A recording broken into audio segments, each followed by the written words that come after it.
Hello everybody, this is Toys R Us, and for this special comparison showcase we're going to be looking at some of the Decepticon Masterpiece figures compared with their Generation 1 original selves. This is a great idea and put forward by a subscriber and follower on my Instagram, GW Scott, so I hope he enjoys it very much. So what we're going to do in a second, we're going to pick up the camera and we're going to go look in depth at them. I've also just got a couple of others there as well, which I'm going to pan around to in a second, so we can have a look nice in depth just at the differences of how much they've improved. A couple of things I want to suppose disclaim before we get into it. I know there's much newer versions, of course, of all of the Seekers and of course Megatron, but these are the ones that I've got, and these were the first releases, so these are, you know, nearly decades old, some of them now. The other thing as well is that some of the world's smallest Transformers are official Takara, and I've got a couple of third party as well. I just wanted to show you this as well because this is quite cool and they are still working. These are some Energon Cubes that I've got, and they do literally, there you go, they light up as well. They're third party. They came with a collection yonks ago. I found some on eBay, so you can have a look and you'll see some on there. Right, let's pick it up and let's go look in depth at these then. Right, so we're going to start, we might as well over there, with Ravage. So we've got the original Generation 1 figure there with, of course, his Masterpiece version that came out with Sound Blaster.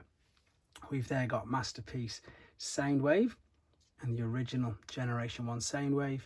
And now I'm pretty sure that's MP05. I could be wrong, I think his new one might be 36, but I've just got this one, which is MP05.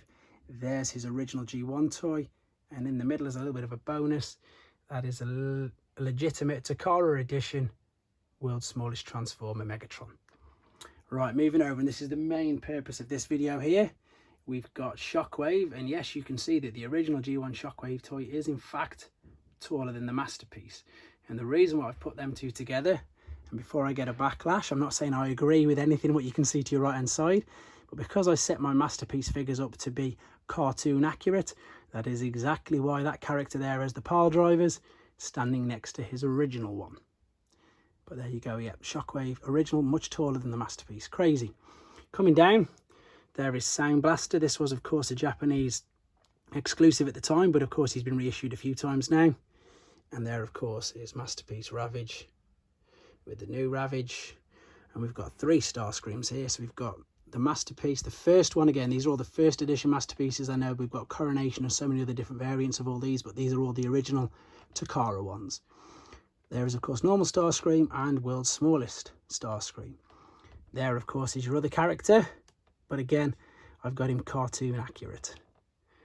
There is Skywarp and G1 Skywarp and Buzzsaw.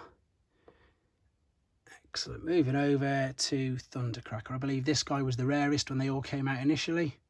And of course, Laserbeak. Right, I've only got 2 more. Again, this isn't all of the Masterpiece Decepticons. Of course, there's way more.